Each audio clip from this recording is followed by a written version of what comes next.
Hello and welcome to Mariko Sashiko.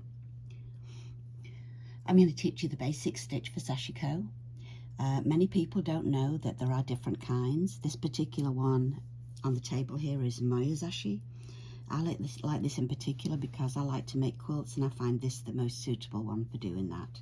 It's figures and flowers and curves and shapes, and it's a fun one to do. So I'll just move this out of the way and then we'll get started with some of the tools that you need, which there are actually very few tools. The first thing that you do need though is a Sashiko thimble, and there's a few different kinds. This is the one that I like. It fits on your finger, slides down there like that. When you're sewing, the eye of the needle fits there and you use it basically to push the needle through the fabric. You also need a Sashiko needle. Sashiko needles come in different lengths. This is a shorter one actually, but some of them are quite a bit longer than this. They're quite thick and very strong and sharp, and they have a big eye for the Sashiko thread. You do need the Sashiko thread. You don't use this. I've seen some people asking about whether you split the thread, but you just use it as it comes off the skein. You don't double it, you sew with it singly. It's a little bit different to embroidery silk. It's a more coarser texture.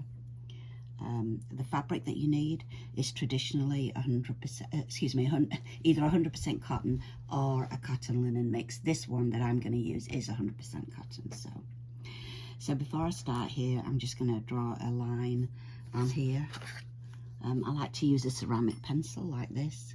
It has a sharp point. It gives a really nice fine line. When you're wanting carefully to stick to a pattern, you want that fine line, and you want something that'll stay a little while and not rub off too quickly. So I'll just draw that line on there. I don't know if that shows up very well on camera, but it's a good line for me to sew to. So when you do your sewing, decide whether or not the back of your work is going to show, and if it isn't, it's okay just to make a knot in the back. So that's what I'm going to do today. Let's put my thimble on, and I'm just going to come up from the underneath. And then this is basically a running stitch. It's really easy to do. Anybody can do this. So you're just going to go in and out with your fabric, and the idea is to load as much fabric onto your needle as you can, and that helps you to keep the straight line. The stitch size, some say a grain of rice, that's a good guide. Some people say 2/3 of the stitch above and 1/3 below, and some people say half and half. So I think that when you start sewing, you'll just see what is pleasing to your eye, and you'll develop your own rhythm, and you'll just stick to that. So if you can see that, I'm going in and out. My fingers are guiding the needle, and here the thimble is what's pushing it through the stitches. So you can see that it has to be quite strong to load all this fabric on there. And I could actually go to the end of the whole row doing this, but I'm not going to do that right now because I'm just showing you. Some people do say they use a hoop, but that's not really a good thing to do because you can't, I'm backing that stitch up because it's a little large and I want them to be fairly even. If you use a hoop, you can't do this loading onto the needle.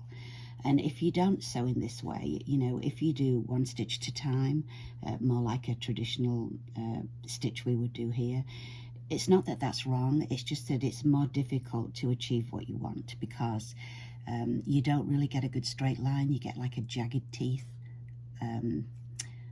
run that you can see down there that just doesn't look as good. So I've got my stitches loaded on. I'm going to give it a good push through with my thimble there, and then I'm going to pull it through. Can be a little bit tough to pull through sometimes, but it's not too bad. Okay, so once you've got it pulled through there, the next step is important. You have to control your tension when you're doing Sashiko. So you're going to swipe your thumb and finger along these stitches 3 times, and this gives you a good finish. It helps to plump up the thread, and also it helps to control the tension. Now if you don't do this, if you forget, when you have a lot of stitches on your piece of fabric, when you get to the end, you'll have a piece that's just puckered all the way around the edges. So it really is important. Another way of doing this, some people do, is just to tug it like that, and that also has the same effect. I usually do the stroking with my finger and thumb though. To finish off, when you get to the end of whatever you're doing, you can either do a knot in the back when you finish, or just thread it through the last stitches. So if you're going to do a knot, if you don't know how to do that, you just put your needle there, wrap it around, and then pull that through. Or the other way is to thread it through those stitches at the back, and I'd do that about 3 times.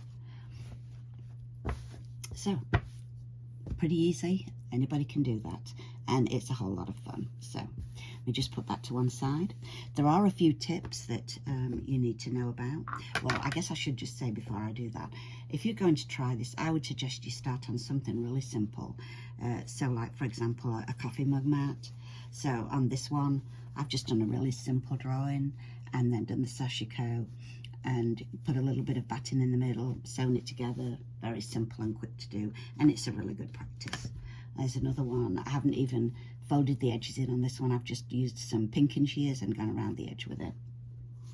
Okay, so some of the tips for getting a good result. It is acceptable to carry your thread along the back of your work.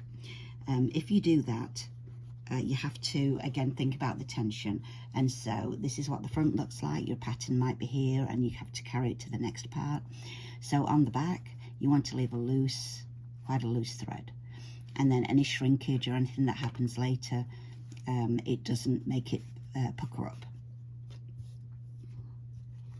This is just another example on a straight line. It's a straight line, but there's still that extra little piece.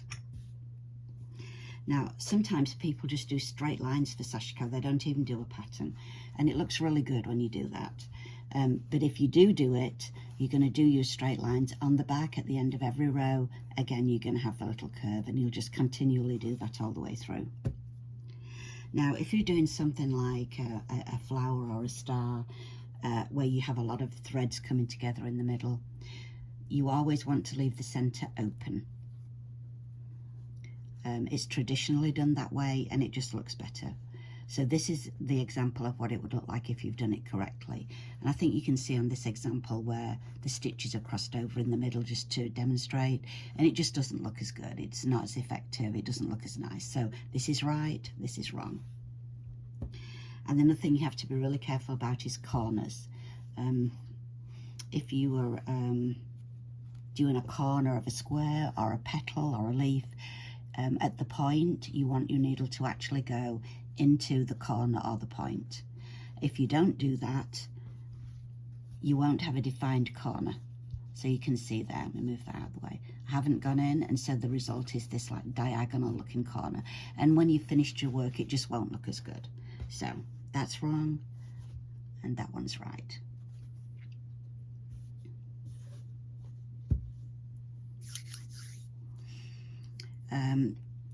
Drawing on the fabric can be a little bit challenging, especially with dark fabric, and so I'm going to make another video and talk to you about some of the patterns and good ways to transfer onto there.